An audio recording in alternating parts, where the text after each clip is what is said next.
adaraa keessa viidiyoo kana hamma dhumaatti dhaggeeffadhaa. Adaraa waaqa jiraata. Adaraa waaqa sasinuume. Warri viidiyoo kana kilii gootan hundi keessan ergaa kana odoon dhaggeeffatiin, ergaa kana odoo hin hubatiin hin bayinaa. Viidiyoo kana hamma dhumaatti ilaalaa. Isuma dhugaa goosiniin jedha hamma dhumaatti ilaalaa. Haatoo fi maal akka namaaf taatu hin hubattu. Haatoo fi maal akka taate hin hubattu. Maal akka ishiin namaaf gootu hin hubattu waan ta'eef jechuudha. Viidiyoon kun akkam isinitti baay'ate daqiiqaa 10 wayii daqiiqaa 12 sin jalaa deema.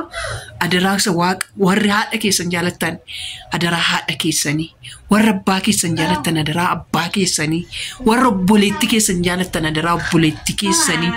Waanuma jaalattuun sin qabeera. Waan isin jaalattan hundumaan sin qabeera. Viidiyoo kana amma dhumaatti dhaggeeffadhaa. Anuduun qabaadhee godhee fi natti tolaa ture.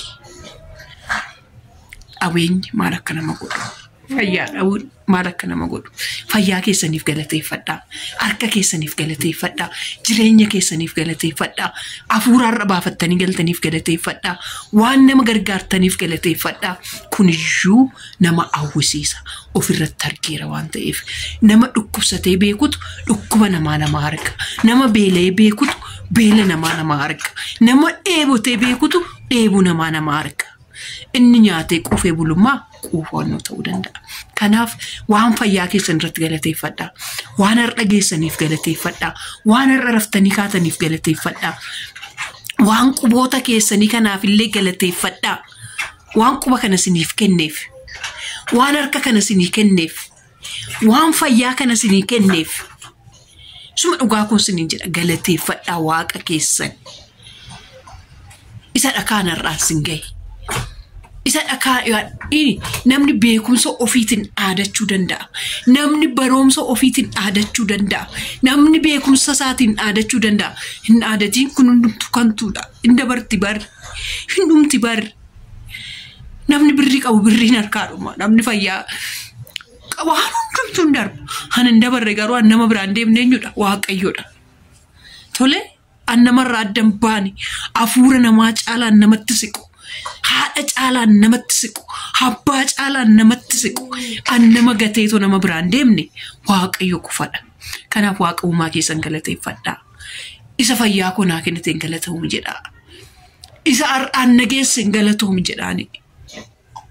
Na Aldaarroo suuraa feerii liinkii isaa kana jala siniifan godha. Eebbuun koo ragaa achittiidhaan lubbuu ishii ammana naaf dheeratee ani manaa kimiitii mucaa odoon gara yuutuubitti hin dhufin odoon gara maalitti hin dhufini na waa'ee waldaa waan naa kaaftaniifan sinitti maa jira. Odoon gara yuutuubiin dhufin odoon gara rakkina wannoo kanaatti hin dhufini ani jalqaba waaqayyoo nan barbaadaa ture. Amma dhugaa koo siniin jedha.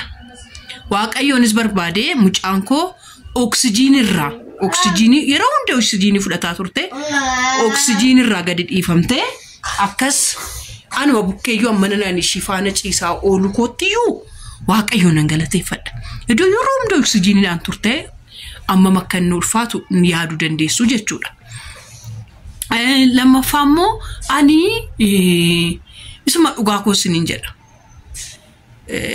Namni jechuudha fayyina jibbeetii miti waan tokko waan isinii fidee sinitti haasa'u irraa baroomsa argattu ittiin jajjabaattu waan anan keessa darbarse waan an keessa darbaa jiru hoggaan sinii kaa'u nama tokko haadha rakkattu tokko warra tokko hoggaa arginee itti jajjabaattu jedheetani isuma dhugaa koo siniin jedhaa jechuudha. Hojjaa waaqayyoo fakkeenyaaf har'aa YouTube afaan Amaariffaarratti viidiyoo hojjechaa ture. Waa'ee fayyummaa harkaa, waa'ee fayyummaa afaanii, waa'ee fayyummaa waan hundumaa ani jechuudha. Isuma dhugaa koo siniin jedha. Nyaata nyaachuu dadhabee afaan kun akkasitti walitti hidhee ture. Akka godhee afaan keessa gashaa ture. Yaa Rabbi afaan kanarra sinittillee tokko viidiyoo tokko arguu dandeessu. Sinittillee darbee dubbataan jiru. Biidoon kun biidoodhuma akkasin jalaan taanee jira koo afaan kun qabamaa jira siniin jedheen ture jechuudha. Kanaaf waaqayyo immoo jechuudha waan inni namaaf godhu hin beekamu. Gaafa itti nama fayyisu hin beekamu. Gaafa itti lafa kanarraa namaaf fudhatamu hin beekamu. Calleema fakkeenyaaf jechuudha odoo naa dhukkubuu baatee akkasumatti callisee dhufee akkamitti asin taasaareeshi maal akkamitti jechuun rakkina koos bal'ina koosanii abbaa manaa kootta aantanii sinumattanii haadha kootti haati koo lan dhageenyi sintu dhagaa maaliif hojjettamu bakka asinan qabaan bakka asin maatii kootidha warri yuutuubii kooti maatii koo isuma qulqulluu kootiin sinitti maayira icciitii keeyya hundumaa sinimattanii dabarsee too aasaadhaa jechuudha. Kanaaf nan nuffina ogaan dhufee sinitti mus ogaan sin dhufee sinitti haasa'us isinin jajjabaattu jedheen jabina argattu jedheen jechuudha. Asumaanis immoo waan dhalli namaa keessa darbu waan dhalli namaa keessa daddarbaa jiru waan ar'anini TikTok irratti arge tokko jira viidiyoo tokko haati jechuudha. Haati hammam isuma dhugaa haati amma makkaarsaa namaaf afaltu. Ani mucaa kooti lubbuu koo kennee fi odoo ishiin naa fayyite gammachuu isaan danda'u. Isuma dhugaa koo siniin jedha. Maaliif odoo kaatee akka hiriyoota kooti akka hiriyoota ishiiti kaatee dhaabattee naa deemtee akka hiriyoota ishii naa taphattee waggaa 7 mucaa koo qofa miti bara kwaan jedhamaa jiru. Mucaa koo qofa ishee irra ciiftu miti bara haati eebbaa mataa ishee ani mataan koo jechuudha. Ani mataan koo faana hidhameetoo jira. Anumti mataan koo jechuudha. Kanaaf namni fayyina hin jibbu. Suma dhugaa koo siniin jira. Namni fayyina hin jibbu. Na haati TikTok irratti argee viidiyoo isaa kanarra siniif hangashaa. Ani itti bu'ee jechuudha. Haatuu fi amma makkaarsaa namaaf kaffaltu. Haatuu fi amma makka namaaf taatu. Hin agartu viidiyoo kana sheer godha. Ooliif qaqqabsiisa. Haati akkamitti akkatti aarsaa ishii namaaf gootu ni barattu. Warri haadha jaalattan.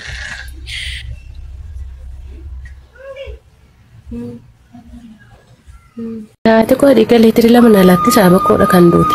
Hadaraa waaqayyoo viidiyoo kana ilaaltan sheerotaan godhin akka hin darbe. Abiddi na fixe. Abiddi na fixe yaani ijoollummaatti na fixe. Kun akkuma kanaati bakka kuni hin jiru kun. Kunis immoo la karakalee mbeedha. Kun hin jiru. Warqa. Kunis immoo la kunoo kanaan ol dhufaa.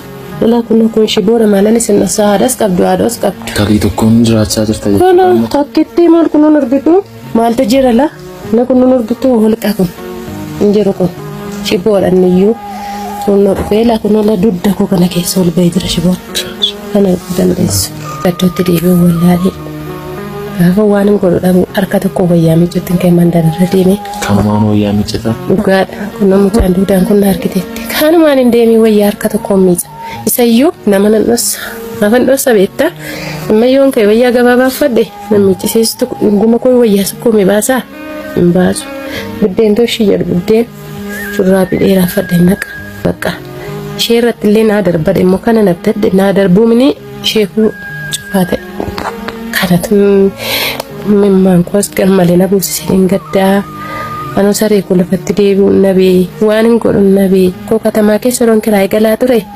Barbaree birii 20 bitu kottuu dafa qeelan qaxadhee barbaree koo maankaa tokko naa laata isheen fudhanuma buddeen koo bitadhee hin gala har'a gara gaafa mana kana galeetee ija keessanii nan ol dabarsee wanta ta'e immoo sin argisiisa.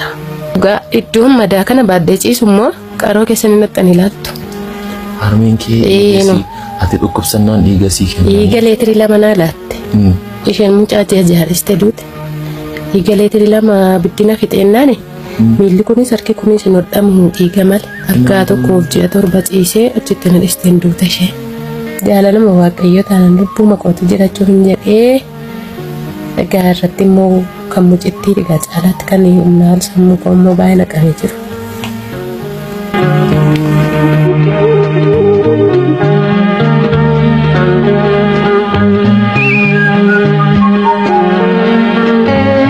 Orang kenzo.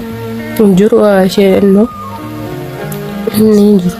Haadhiku dhiiga kana naa laattee ofiisheetu nafiin warra torban shan dhiiga ishee naa laattee tarra bisheetu deebisee dubbate torban shanan ishee sanbata fuudhame sanbatuma duute teetteen koo bakka sababaa kanaatii fi yeroo sana dookteeronni itti himaniiru teetteen koo garuu lakkette dhiigi kan koo ta'uu fi bakka biyyeetti ittiin biyya lafaarraa lubbuun ishee darbee mucichisiin guddate. Nuyi garee Atis Namaa Chaaritii jedhamna. Namoota akka keessan kana rakkatanii namoonni biyya alaa iddoo garaagaraa ta'anii deeggarsa yeroo isaanii godhanitti nuyi immoo dhumee namoota akkasiif deeggarsa goonaa jechuudha. Nutis akka garee keenyaatti kun qarshii 4,000 qabadha. Yesuus waaqarraa isaan eebbisu dhalli isaanii manni isaanii hin qaawwin haguutu waaqayyo irruu isaanii haguutu alagaa fira godhu. Hirallee wadaajaa godhu waaqayyo gooftaan Yesuus inni anaan du'a oolche godhu barruu isaanii mana isaanii dhala isaanii naaf eebbisu bara baraan naaf dhaabu waaqayyo isiniin illee akkasuma Kiristoos Yesuus naaf dhaabu guddadhaa jiraadhaa akkasuma kan deemee rakkataallee gargaaruu isiniin godhu waaqayyo isin ulfaadhaa akkasuma nama madaa namaa ilaalu waaqayyo isin godhu madaa keessan hin argin seexanni hamtuu nama jaarjiin hinaaftuu madaa keessan hin argin. Egaan akkuma isin amma argaa jirtanii harmeen keenya kun haalli isaanii keessa jiran baay'ee kan nama gaddisiisudha. Dhukkuba isaanii irra darbeeyyuu wanta uffatan, wanta nyaatan, waan tokkollee mana keessaa hin qaban jechuudha. Namoonni gargaaruu dandeessanii karaa lakkoofsa bilbilaa kana nu quunnamuu dandeessu. Akkasumallee viidiyoo kana koppii liinkii nu gochuudhaan akkasumallee sheer gochuudhaan namoota biraan nuuf gahaa jenna. Guddaa galatooma.